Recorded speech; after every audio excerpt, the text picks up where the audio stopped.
is facing Yemen, a crisis that's getting worse every day. Gabriel Elizondo, Aljazeera, the United Nations. Al-Hamdani is a Yemeni political analyst and joins us now via Skype from Washington, D.C. Welcome once again to Al Jazeera. Do you think we're going to see Yemen descend into a civil war, or is it already in the middle of a war as far as you're concerned? Yemen has been witnessing a lot of combat and fighting in the past few months. So in my opinion, the clashes can, in some people's minds, signify a civil war. It is very tense right now. We have two parallel governments, not governments, two parallel powers that are taking charge of Yemen.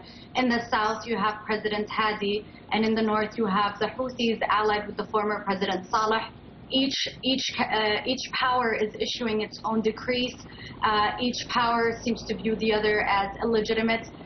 They all talk about Yemen as one nation and as working for Yemen's interests and for the people. However, they're both exacerbating the tension that's there. There's a growing danger, isn't there, of northern and southern Yemen eventually being torn apart? Yes, except now it's a lot more complicated than that. If we talk about a secession or a divide, it will no longer be like the divide that existed in 1990. It will be a lot worse. In the north, I really doubt that Taiz and Marib or Al-Jof would agree to be under a Houthi regime. And in the south, I don't think the southerners would agree to be under the leadership of President Hadi, who participated in the 1994 civil war. We also have Al-Qaeda in the Arabian Peninsula spread out over the government, over the entire country. However, their presence is heavy in the south, and now there are talks of ISIS possibly being in Yemen. That hasn't been entirely confirmed yet, but it seems that the security situation is very grave, and the discourses that the politicians are engaging in are not resulting in peaceful talks. So yesterday in Yemen, it was a very tragic day. There were attacks on two mosques with 145 dead people. More than 500 people were wounded in these two explosions.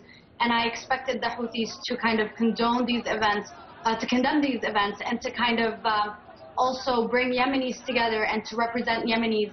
However, it seems that they have declared war against Al-Qaeda in the areas that they don't have control over. That includes the city of Taiz and some parts of the south.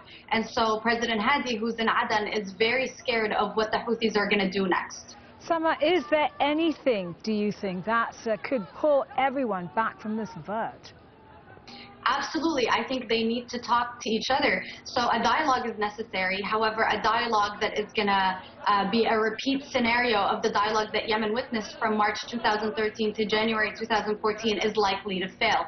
A dialogue that is outside of Yemen, in a country that might be biased or have an interest in this conflict that's about to take place, is also a dialogue that will fail. Any dialogue that has more than 50 participants is likely to fail. We all know who's in charge in Yemen now. There are top figures that need to engage with each other and discuss what the future has for Yemen to kind of reach an agreement so we can proceed forward. I think that we need to stop talking about who's right and who's wrong when it comes to Yemen. It's time to stop the shedding of blood that's been happening. Too many lives have been lost just in this past week alone. Besides the two mosque incidents, we had a bunch of soldiers slaughtered in Lahj, 17 to be more specific. Then we had several people die in Aden. 52 people died in these incidents.